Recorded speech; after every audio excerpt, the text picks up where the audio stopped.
So I've been at this channel here for almost a year, and for my I don't know how YouTube works. I have to be honest. So I'm just putting out the music I love because this is what I love to do, or one of the things I love to do, and I'm talking about things that I truly love.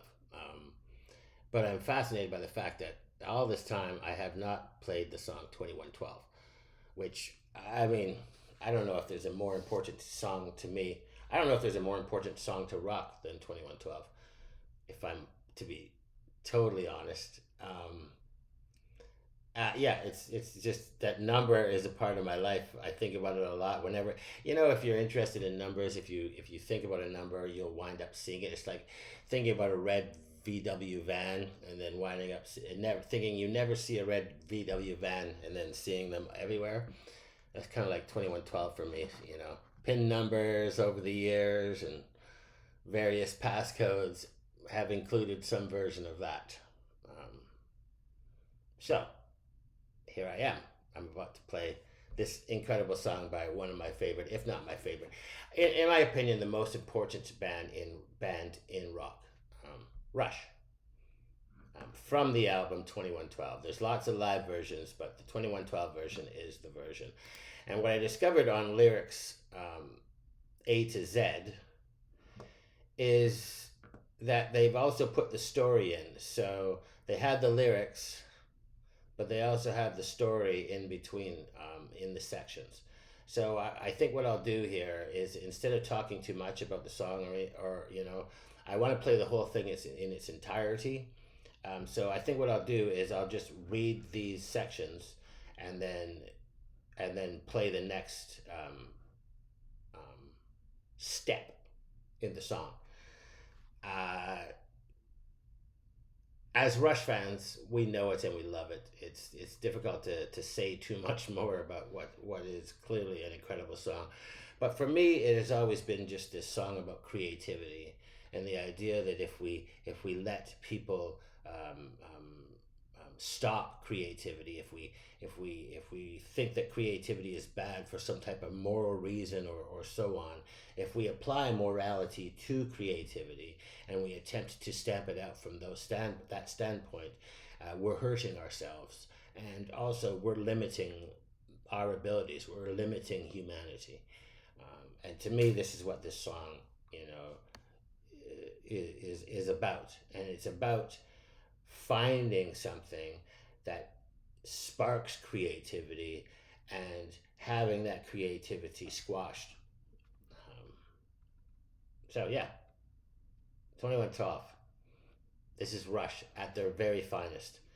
And honestly, with the royal fingers in the air too, because they were asked to not make another concept album, but to put out an album that could be played on the radio. And they came with this because you cannot stifle creativity. Please enjoy with me. This is 2112 by Rush.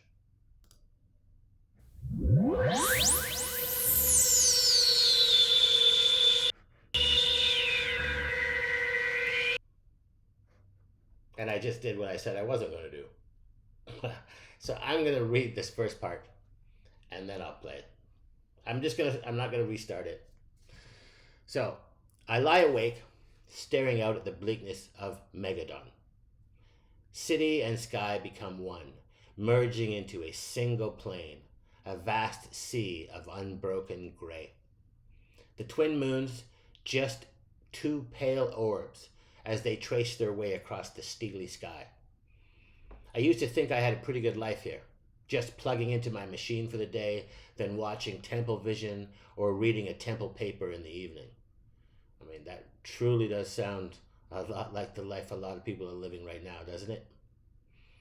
My friend John always said it was nicer here than under the atmospheric domes of the outer planets.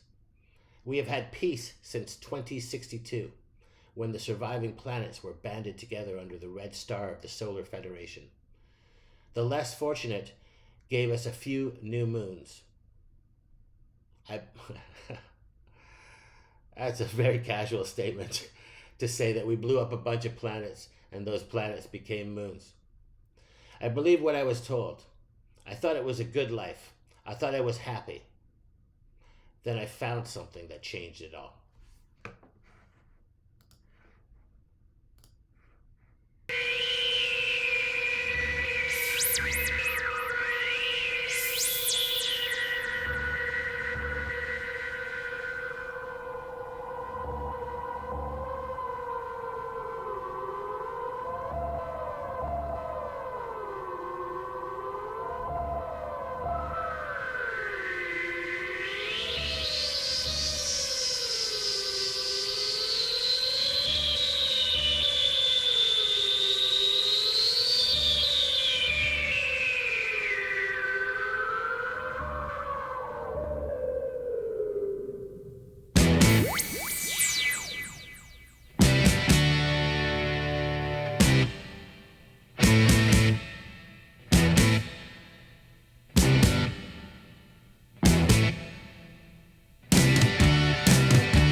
The first of many Alex.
I mean, that's how they open the song. I mean, it only gets easier. It only gets lighter from here. It's just soft and delicious after this. So next part of the story, the massive gray walls of the temples rise from the heart of Federation City. I have always been awed by them, to think that every single facet of life is regulated and directed from within. Our books, our music, our work, and play are all looked after by the benevolent wisdom of the priests. And here they come. The meek shall inherit the earth.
As I'm listening to this, it's interesting. Two things. One is I never listened to how heavy I wonder how many bass, like kick drum skins that Mr. Peart had to go through, because it feels like he's trying to put his foot through the drum with every kick. But what I did notice is that when you really listen to it, and how heavy and how amazing this song is, or each section of this song, you think, well, yeah, in the 70s, I'm sure they were as hungry for heavy music as we are today. It was the Bee Gees and stuff. I'm not saying the Bee Gees are bad. I mean, they made great music too, I guess, but it was the disco era, and people were looking and waiting for heavy. It's kind of like when we rolled from the 80s into the 90s. We were hungry for heavy. We were thirsty for Jane's Addiction and Nirvana, and all these bands that wanted to come out and tear our faces off Soundgarden, instead of wearing fancy clothes and doing funky things on stage, which is cool too. But this band, Rush, they came with, in my opinion, the reason this album was so successful in the face of it all was because they came with what people were hungry for, which is heavy music that makes you want to think about stuff. So, the third section here. Behind my beloved waterfall, in the little room that's hidden beneath the cave, I found it. I brushed away the dust of the years and picked it up, holding it reverently in my hands. I had no idea what it might be, but it was beautiful. I learned to lay my fingers across the wires and to turn the keys to make them sound differently. As I struck the wires with my other hand, I produced my first harmonious sounds, and soon my own music. How different it could be from the music of the temples. I can't wait to tell the priests about it. It's interesting that the spark of creativity leads him to want to share it with others.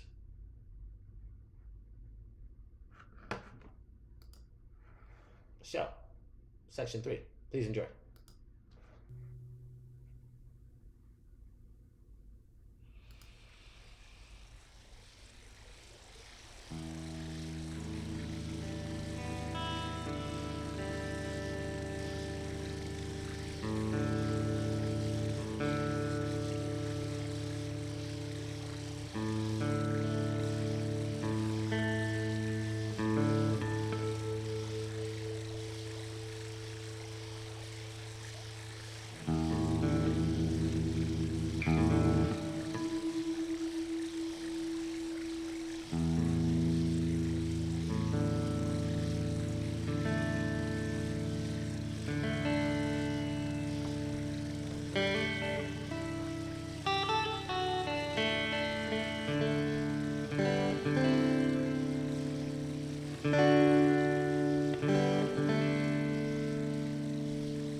this beat?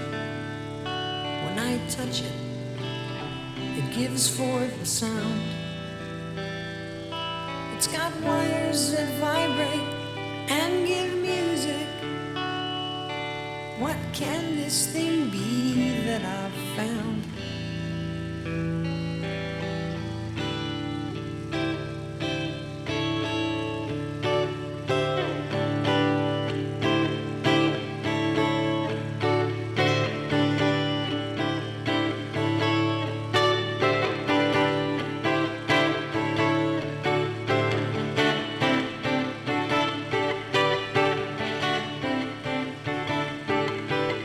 See how it sings like a sad heart and joyously screams out its pain.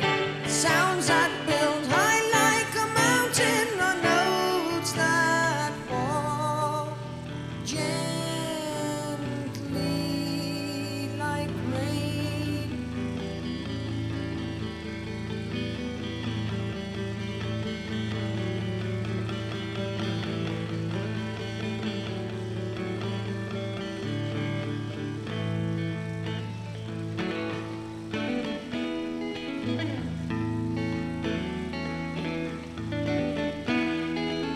I can't wait to share this new wonder. The people will all see its light. Let them all make their own music. The priest praise my name on this night. So I had to stop it there because it goes right into presentation. He's immediately the feeling I've always got from this section of the song is that he has it in his hand. He's got the song and he's running. He's running for the Citadel. He's going there as fast as he possibly can.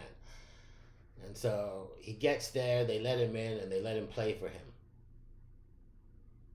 In the sudden silence, as I finished playing, I looked up at the circle of grim, expressionless faces. Father Brown rose to his feet, and his solemnate voice echoed throughout the silent temple hall. Instead of the grateful joy that I expected, they were words of rejection. Instead of praise, sullen dismissal. I watched in shock and horror as Father Brown ground my precious instrument to splinters beneath his feet.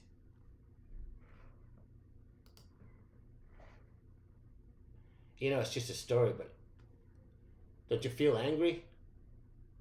Doesn't that make you angry? The attempt to snuff out creativity?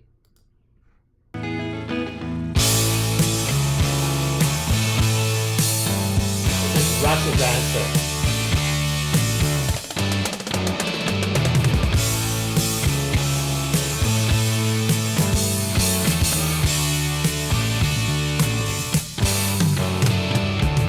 I know it's most unusual to come before you so, but I found an ancient miracle I thought that you should know.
context with the song, you can only describe that guitar solo from Alex as furious, angry, just absolutely furious. He's walked out of that meeting and just blazing. And Alex put that into music for us because that's what he can do. So section 5, it's pretty sad here, right? These are dreams that are crushed. I guess it was a dream, but even now, it all seems so vivid to me. Clearly, yet I see the beckoning hand of the oracle as he stood at the summit of the staircase. I see still the incredible beauty of the sculptured cities and the pure spirit of man revealed in the lives and works of this world. I was overwhelmed by both wonder and understanding as I saw a completely different way of life, a way that had been crushed by the Federation long ago. I saw now how meaningless life had become with the loss of all these things. And that's a statement for all of us that we need to work hard to protect these things and support our arts and our creativity and our people that do these things.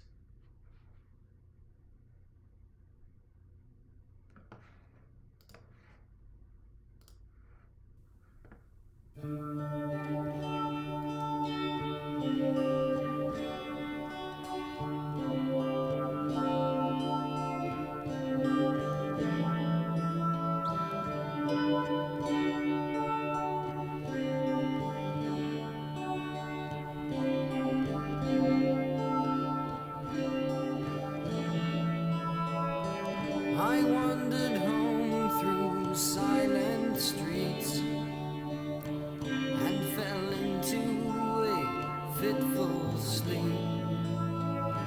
Escaped to realms beyond the night. Dream, can't you show me light?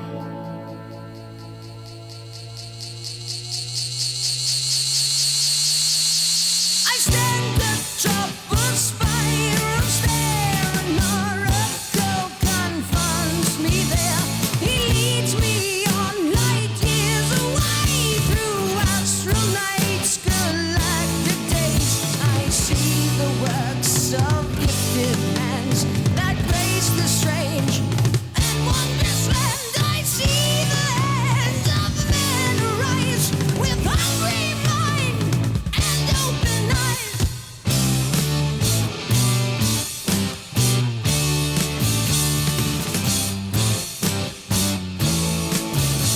They left our planets long ago. The elder race still learn and grow. Their power grows with purpose strong to claim the home where they belong. Home to tear the temples down. Home to change.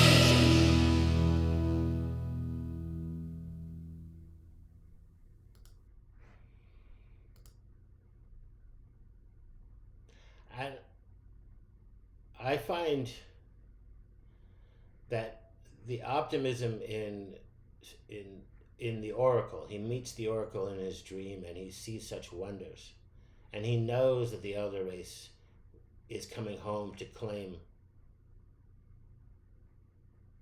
home to where they belong and home to tear the temples down, and yet he still slips into despair.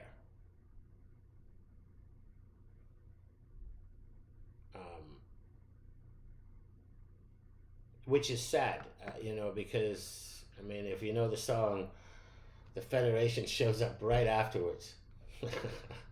It's ironic. So, I have not left this cave for days now. It has become my last refuge in my total despair. I have only the music of the waterfall to comfort me now. I can no longer live under the control of the Federation, but there is no other place to go. My last hope is that, with my death, I may pass into the world of my dream and know peace at last.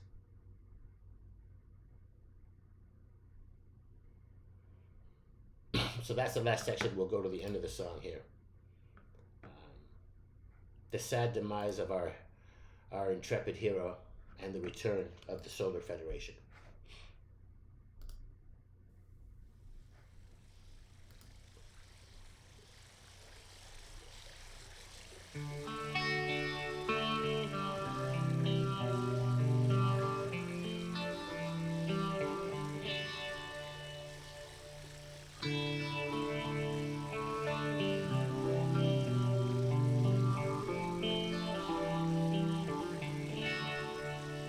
The sleep is still in my eyes, the dream is still in my head.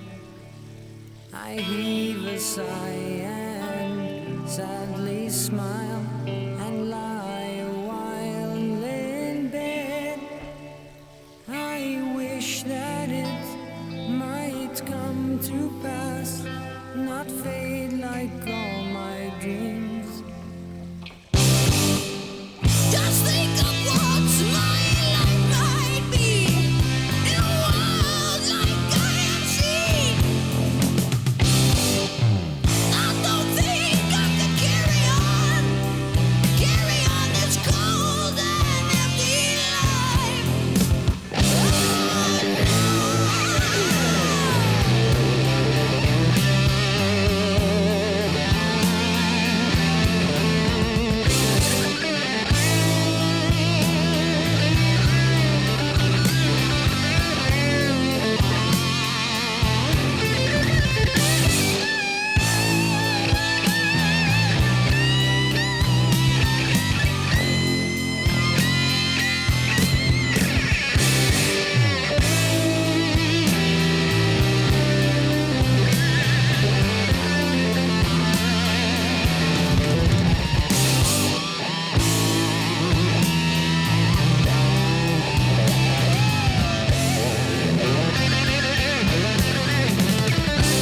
My spirits are low in the depths of despair.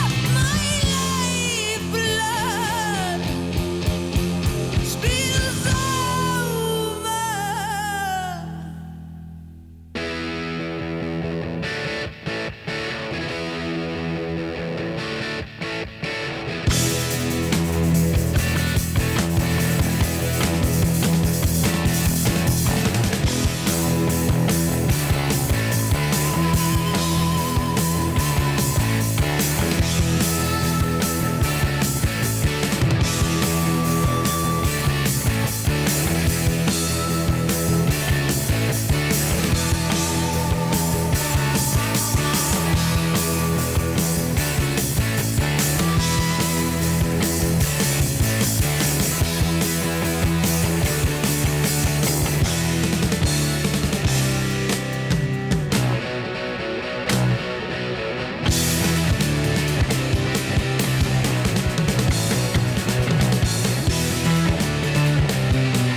"2112" by Rush.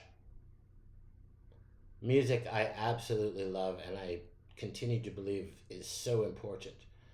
I mean, it just becomes more and more and more relevant as time goes on. So, an incredible song by an absolutely incredible band, Rush, from 1976. If you heard it here first with me, I truly hope you enjoyed it. I can't imagine why you wouldn't.